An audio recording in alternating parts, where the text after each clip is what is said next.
Hello, how are you doing? My name's Keith and I'm a dad and I pay child maintenance for the child maintenance service.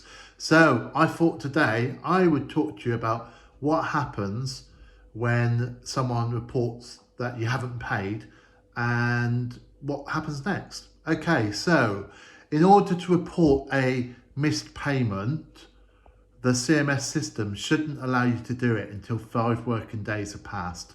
So if you're due to pay on a Friday, then the following Friday, if you haven't paid, you can get reported of, or see if you're a paying parent, you can make, sorry, a receiving parent, you can make the report that the person hasn't paid. So what happens next is the CMS will send a text message to the last known phone number that they have. It will say something along the lines of, it's been reported that you haven't paid child maintenance, please contact them. So what do you do next? Well, you can ignore it because maybe you have, but the trouble is if you ignore it, automated systems may mean that something may happen anyway.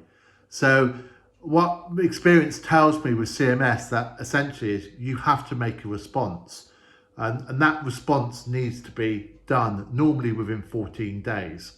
So what you should actually do if you are a paying parent is respond within 14 days.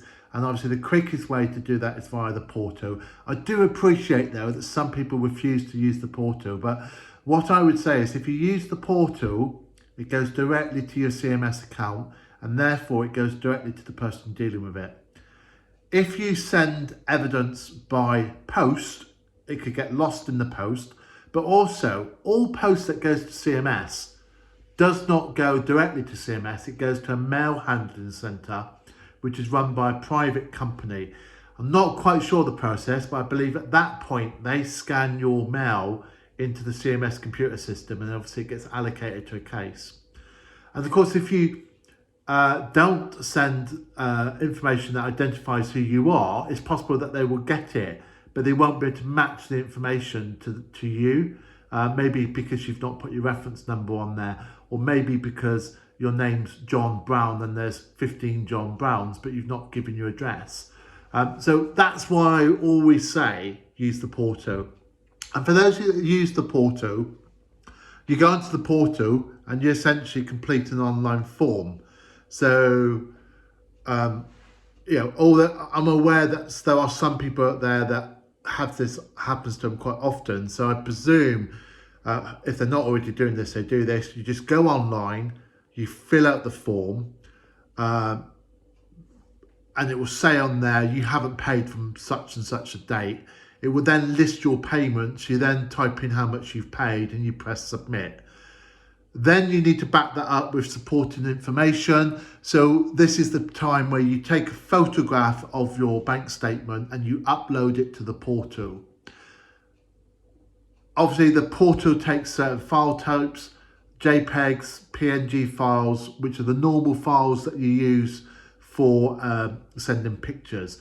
So you can send a picture. So you can do this from your mobile phone. You don't need to sit next to a computer.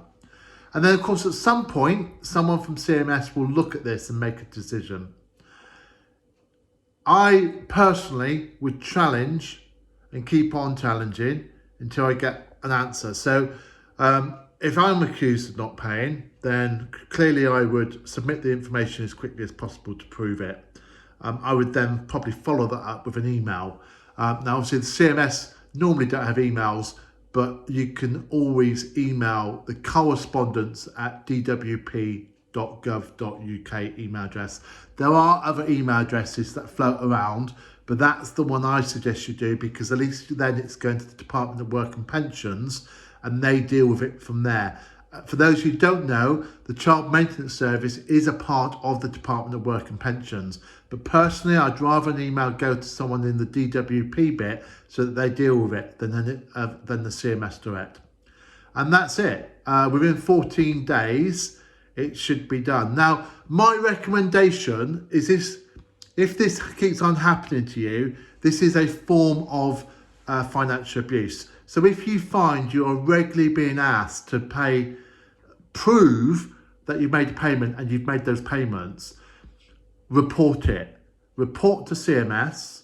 When you upload your evidence, upload a letter and ask them to record on your account that you are being financially abused and that your ex does this from time to time, and that obviously you have made the payments and therefore you want it recorded.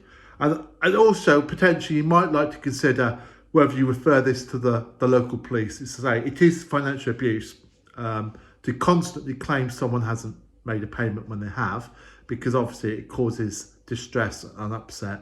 And of course, actually, I believe it's possibly fraud as well. Whether it will get dealt with as fraud is a different matter. It's more likely to get dealt with as financial abuse under the Domestic Abuse Act. And that's it for me. So that's the general process.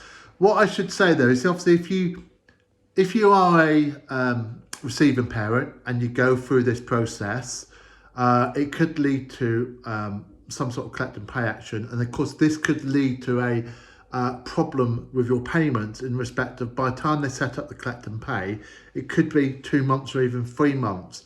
So if you are a receiving parent, I would urge you just to consider, is this a common occurrence or is it one-off? If someone is late by 5 days, then I would suggest that maybe you wait a couple of days or speak to them. If it's clear that they're not going to pay, that's different, in which case you might like to report as collect and pay.